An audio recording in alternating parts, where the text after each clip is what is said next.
इतना मुझको बता दे, कैसे तुझको भुला दे। ना बड़ी मुतासिर हुई हूँ अस्मा की बातों से।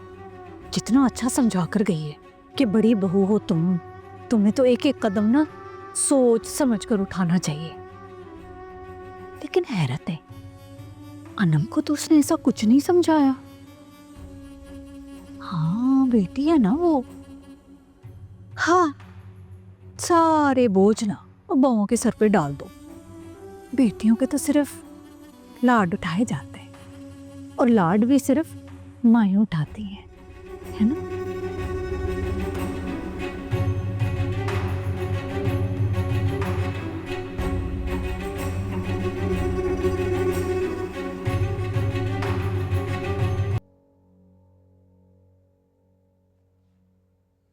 अस्सलाम वालेकुम अनम्मा जी, कैसी हैं आप? वालेकुम अस्सलाम। मैं ठीक हूँ बुशरा, तुम कैसी हो?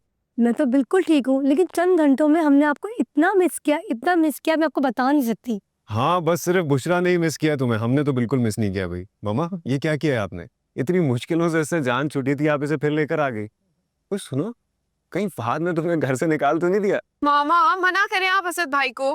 बेटा तुम इसकी नेचर को जानते हो, ऐसे तुम्हें तंग कर रहा है, छेड़ रहा है, ignore him. Okay, jokes apart, I really missed you.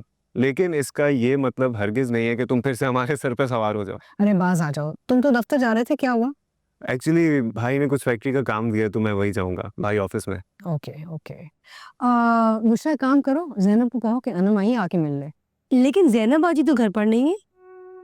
कहाँ गई है? जैनब बाजी मेरे ख्याल से अपनी अम्मी के घर गई है, लेकिन बेगम साहबा उन्होंने मुझे नहीं बताया। अच्छा, तुम जाके चाय का इंतजाम करो। अल्लाह खैर करे, कहीं आपस में दोनों का कोई झगड़ा ना हो गया हो। ना उसने कुछ बताया ना कुछ पूछा, ऐसी चली गई है। I hope everything's okay. छोड़ो ना मामा, अच्छा है वो अपने घर चली गई है। पता है मेरा भी मूड नहीं था उससे मिलने का। अच्छा, हम आपके रूम में चलते हैं और बातें करते हैं। हाँ हाँ, चल चाय वहीं पी लेंगे।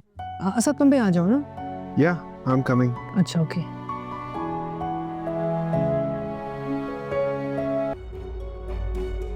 वो रूसा मार्केट गई हुई थी, वहाँ उसका बैग छिन गया। आंटी मैं जानता हूँ जो हुआ बहुत बुरा हुआ, तो क्या करें, कराची में तो ये बातें आम है आजकल। मगर मैं ये जानना चाहता हूँ वो बड़ी सी गाड़ी किसकी थी और वो लड़का कौन था जिसके साथ वो बैठ के जा रही थी। वो नहीं आंटी, ये कहानी नहीं सुनाइएगा कि कोई चलता फिरता राहगीर था और मदद के लिए रुक गया। वो उसे अच्छी तरह जानता था, बड़ी बेतकल्लुफी से नाम ले रहा था उसका।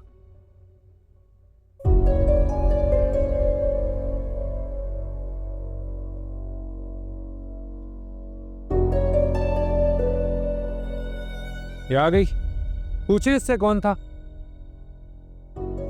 हाँ मैं जानती हूँ उन्हें, उनके घर उनके छोटे भाई को पढ़ाने जाती हूँ मैं।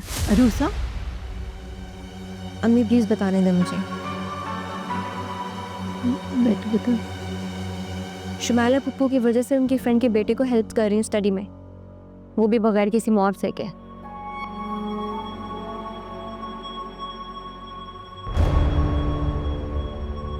असद उन्हीं का बड़ा भाई है।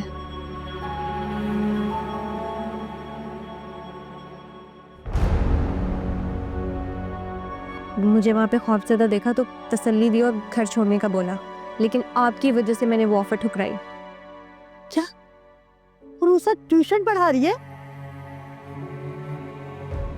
और आपने हमें बताना तक मुनासिब नहीं समझा? पढ़ाने नहीं, वो दरअसल बच्चे के एग्जाम्स हो रहे थे तो इस वजह से अब तो कभी कभार वो हमारे घर ही आ जाता और कभी एक तो अल्लाह जाने तुम माँ बेटे छुपकर हम लोगों से क्या क्या कर रही हो। इस बात का क्या मतलब है? मतलब यही है कि आप अच्छी तरह जानती हैं कि मेरा फरहान मुलाजमत करने वाली लड़कियों को बिल्कुल नापसंद करता है। अरूसा मुलाजमत नहीं कर रही, वो तो बेमकसद घर से बाहर जो लड़कियां जाती हैं, शरीफ घराने और मुहज्जब लोग उसे नापसंद करते हैं।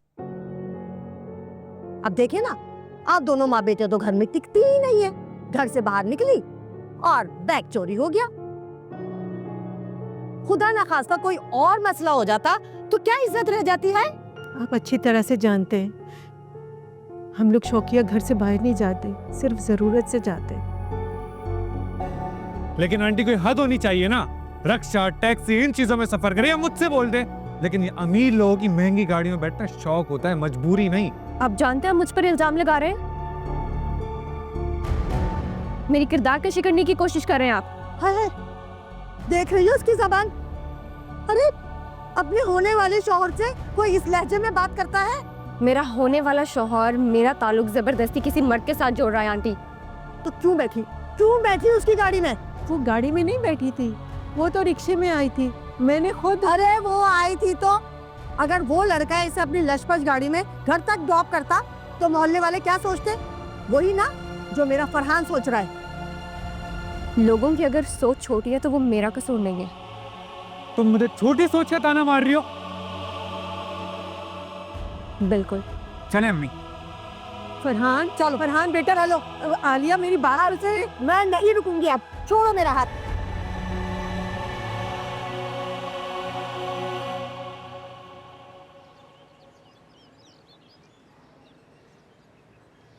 अरे छोड़े मुझे, अब नहीं रुकूंगी मैं। अरे छोड़ दे बस, तो सुने मेरी। अरे भाई छोड़ दे बस, अब नहीं रुक सकती मैं।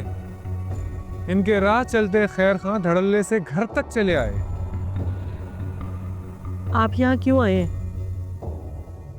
मुझे नौशीन आंटी ने बताया था कि आप लोगों को मेरी वजह से मिसअंडरस्टैंडिंग हो गई है। मैं बस यही बताना चाहता हूँ कि इस सब से मेरा कोई ताल्लुक नहीं है। मैं अरूसा से बाय चांस मिला था। अच्छा, तो ये वही लड़का है जिसके चक्कर में इतना फसाद मचा है यहाँ? जी अम्मी, ये वही है जिसके साथ रूसा को मैंने गाड़ी में जाते हुए देखा था।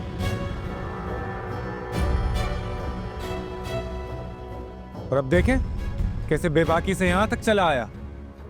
बेटा, वो तुम्हारी गलतफहमी तो दूर करने आया है जिसकी वजह से तुम बदगुमान हो रहे थे। आया है या फरमाइश करके बुलाया गया है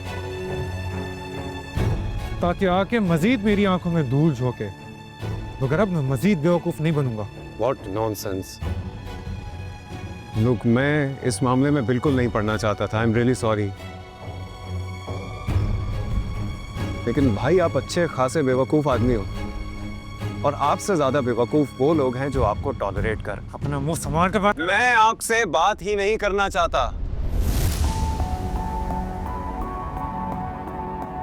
रिस्पॉन्सिबिलिटी नहीं बनती है मेरी, लेकिन just to make it clear कि मेरा इस मामले से कोई ताल्लुक नहीं है। खुदा हाफिज। देखा आप लोगों ने, देखा कैसे जलील करके चला गया इन दोनों के सामने, और इन्होंने कुछ नहीं कहा। इससे क्या साबित होता है? यही ना कि कोई ना कोई चक्कर है। वाकई वो लड़का आपके घर में खड़े होकर आपके दामाद को जलील कर रहा था और आप लोग मुंह देख रहे हैं।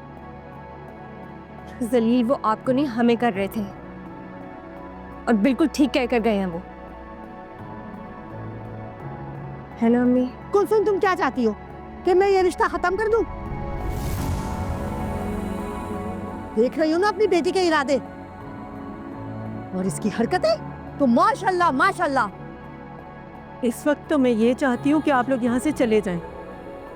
मैं 1-2 दिन में मंगनी का सामान भिजवा दूंगी। क्या तुम मंगनी तोड़ रही हो? होश में तो हो? अरे ये क्या मंगनी खत्म करेंगे? मैं खुद इस रिश्ते को तोड़ता हूँ। मेरे गेट पे खड़े हो, आवाज धीमी रखो। मेरी बेटी मेरा मान और मेरा गरूर है। तुम्हारा बेटा इस काबिल ही नहीं कि मैं अपनी बेटी की शादी उससे करती। पछताओगी कुलसुम, पछताओगी। देख लेना तुम, ये रिश्ता खत्म हो गया ना तो मुंह छुपाते फिरोगी। और इस लड़की उरूसा की शादी तो तुम भूल जाओ। अब अब मुझे किसी की परवाह नहीं है। शादी ब्याह नसीब से होते हैं, और मुझे अल्लाह पे कामिल यकीन है। वो एक माँ की दुआएं रायगा नहीं जाने देगा। चलो, बहुत लड़कियां हमारे लिए। हाँ हाय। मैम आप बैठे ना, बिजी तो नहीं थे आप? थोड़ा सा बिजी हूँ मैं। फिर तो मैंने डिस्टर्ब कर दिया आपको। I am so sorry. It's okay. रुकिए, प्लीज हैव अ सीट। बैठे। Thank you. ये कॉफी आपके लिए। मेरे लिए?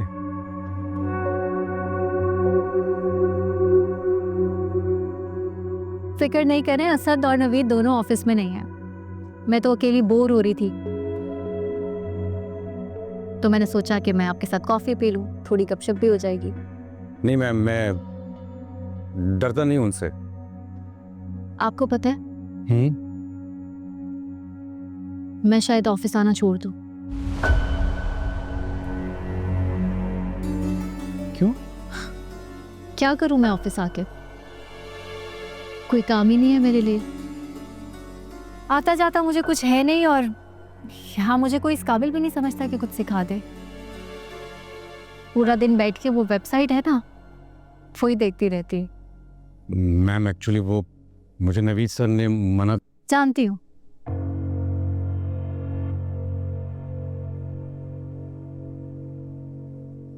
एक बात बताएं, क्या लगता है आपको, ये फेयर है जो कुछ मेरे साथ हो रहा है?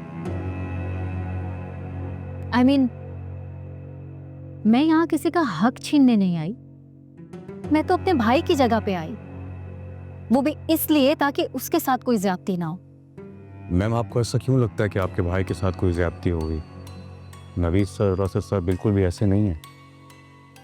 अच्छा, तो फिर वो इतने इनसिक्योर क्यों हो रहे हैं मेरे यहाँ आने से? इस ऑफिस में हर डिसीजन मुझे लायल रख के लिया जा रहा है, यहाँ तक कि मुझसे साइनिंग अथॉरिटी भी छीन ली है उन्होंने। वो इसलिए मैम क्योंकि आपकी वजह से कंपनी को लॉस हुआ था। अगर मुझे ये बता दिया जाता कि इस कंपनी का नफा किस चीज में है, तो वो लॉस नहीं होता। किसी ने मुझे कुछ सिखाने की, बताने की कोशिश की? क्या आपने कोशिश की मुझे गाइड करने की? आप भी तो मुझे गाइड कर सकते थे ना। मैं? खैर छोड़े इन बातों को, आप प्लीज कॉफी ले, ठंडी हो रही है। जी हाँ।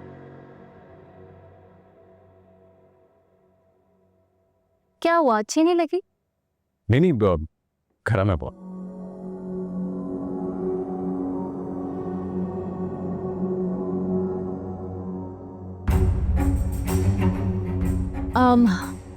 आप क्या रोज इतनी देर तक ऑफिस में रुकते हैं? नहीं मैम, वो ऑफिस में ऑडिट चल रहा है, तो मेरे साथ साथ पूरा का पूरा अकाउंट डिपार्टमेंट भी लेट जाएगा। एडिट? क्या? एडिट नहीं, ऑडिट चल रहा है। मतलब ऑडिट हर साल चलता है कंपनी में। आई एम सॉरी, मुझे पता नहीं क्या होता है ये ऑडिट। मतलब इससे कंपनी पे क्या असर पड़ता है, क्या आप एक्सप्लेन करेंगे प्लीज?